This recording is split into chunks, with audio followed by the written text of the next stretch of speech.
दोस्तों, कबीरदास जी के बारे में कौन नहीं जानता। ये वो संत हैं जिन्होंने ज्ञान के उस वृत सागर को गागर में भर दिया था।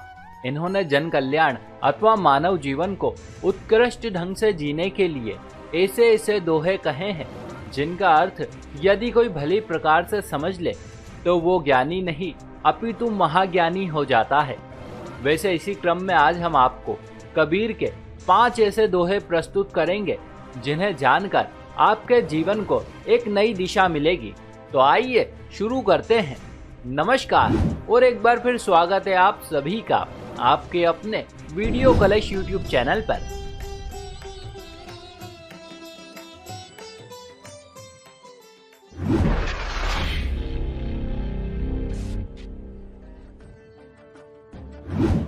दोस्तों, संसार में ऐसे कई लोग हैं जो मूर्ति पूजन, कर्मकांड अथवा भगवान के नाम पर कुछ एक लंगर भंडारे इत्यादि करवाकर मन ही मन ये मान बैठे हैं कि उन्होंने ईश्वर को पा लिया।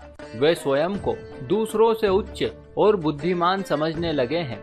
यदि संक्षिप्त में कहें तो ये लोग अपने थोथे ज्ञान के बल पर स्वयं को ज्ञानी मान बैठे हैं। अतः ऐसे लोगों के संदर्भ में संत कबीर कहते हैं, पाहन पूजे हरि मिले तो मैं पूजू पहाड़, चाते चाकी भली जो पिस खाए संसार। अर्थात कबीर इन लोगों से कह रहे हैं कि यदि तुम पत्थर की मूर्ति को भगवान कहते हो और तुम मानते हो कि पत्थर को पूजने से ईश्वर का साक्षात्कार होता है, तो लो तुम्हारे कहने पर मैंने पहाड़ पूजा, लेकिन फिर भी मुझे ईश्वर का साक्षात्कार नहीं हुआ। अब पत्थर की मूर्ति बनाकर पूजने से बेहतर तो यही होगा कि मैं पत्थर की चक्की बना लेता, कम से कम गेहूं पीसने के तो काम आती। यदि संक्षिप्त में कहें दोस्तों, तो संत संसार को ये संदेश दे रहे हैं कि हरि मनुष्य के हृदय में वास करते हैं, ना कि पत्थर की प्रतिमाओं में। किंतु फिर भी यदि तुम पत्थर को ही हरि मान बैठे हो तो फिर पत्थर नहीं पहाड़ को पूज कर देख लो, लेकिन उससे कुछ नहीं होने वाला है। किंतु हाँ, जिस दिन हरि से तुम्हारा साक्षात्कार हो जाएगा उस दिन प्रतिमा तो क्या, तुम्हें राह पर पड़े किसी कंकर में भी हरि दिखाई देने लगेंगे।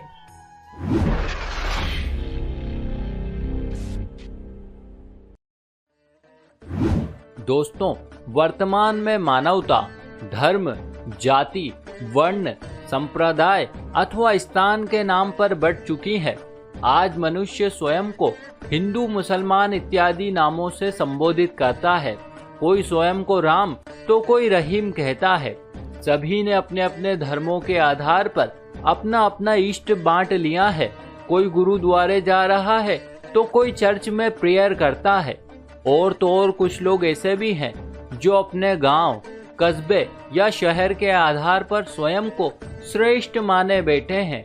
अतः ऐसे लोगों के संदर्भ में संत कहते हैं, जाति हमारी आत्मा, प्राण हमारा नाम, अलख हमारा इष्ट, गगन हमारा ग्राम।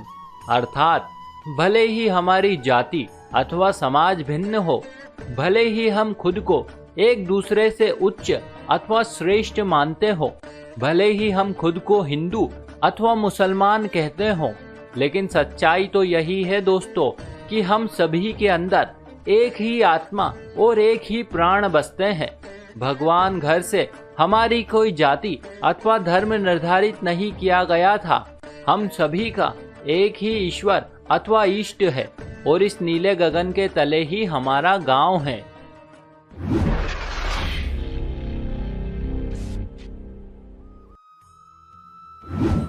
दोस्तों, कुछ लोगों के जीवन में थोड़ा अच्छा समय क्या आ जाता है, ये अहंकारी हो जाते हैं। ये अपने समक्ष अन्य लोगों को तुच्छ और नीचा समझते हैं। ऐसे लोगों के लिए संत कहते हैं, कबीरा गर्व न कीजिए, कभू न हंसिए कोय, अजहू नाव समुद्र में ना जाने का होय। अर्थात आपको कभी किसी दीनहीन अथवा गरीब व्यक्ति को अपने से तुच्छ नहीं समझना चाहिए और ना ही कभी उसकी कमियों का सार्वजनिक करके उसका परिहास उड़ाना चाहिए, क्योंकि जीवन का अच्छा या बुरा दौर समुद्र में तैरती किसी नाव के समान है। ये कब हिचकोले खाकर डूब जाए कोई नहीं कह सकता है। इसीलिए आप सदैव ही इस बात का स्मरण रखिए कि समय का फेर है, ये कब किसी के विरुद्ध हो जाए कुछ कहा नहीं जा सकता है।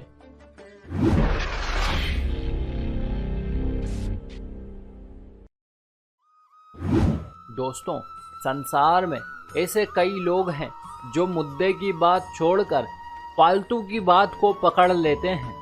ऐसे लोगों के लिए संत लिखते हैं, जाति ना पूछो साधु की, पूछ लीजिए ज्ञान, मोल करो तलवार का, पड़ा रहन दो म्यान। कहने का तात्पर्य यह है कि जिस प्रकार से तलवार का महत्व है उसके म्यान का नहीं। भले ही म्यान ऊपर से कितना ही आकर्षक क्यों ना लगे, किंतु वार केवल तलवार से ही किया जा सकता है। इसीलिए यदि मोल भाव करना है तो तलवार का करें, म्यान का नहीं। ठीक उसी प्रकार से महत्व साधु के ज्ञान का है, उसकी जात पात का नहीं। अतः साधु से ज्ञान ग्रहण करें, क्योंकि आपके काम केवल उसका ज्ञान आएगा, उसकी जात पात नहीं।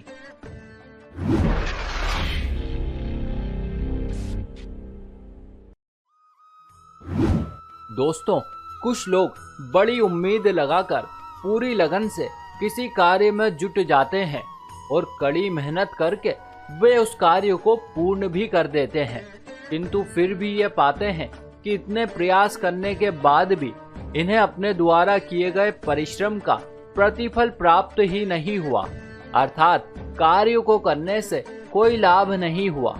फिर ऐसे में ये लोग निराश हो जाते हैं और अपने भाग्य को कोसने लगते हैं। ऐसे लोगों के लिए संत कबीर कहते हैं, धीरे धीरे रे मना, धीरे धीरे सब होए, माली सींचे सो घड़ा, ऋतु आए फल होए।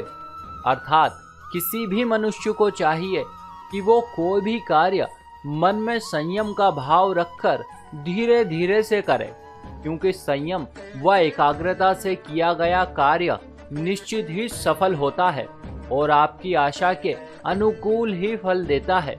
ये ठीक वैसा ही है जैसे कोई माली चाहे 100 घड़े पानी से पेड़ों को सींचे, मगर पेड़ तब तक फल नहीं देते हैं जब तक कि मौसम परिवर्तन नहीं होता, और जैसे ही रुत आती है बिना प्रयास के ही फल मिल जाते हैं। तो दोस्तों, ये थे संत कबीर के 5 दोहे। इससे आगे के दोहे आप इसके अगले भाग में प्राप्त कर सकते हैं। इसी के साथ हमारी ये जानकारी भी यहीं समाप्त हुई। आशा करते हैं ये आपको जरूर अच्छी लगी होगी।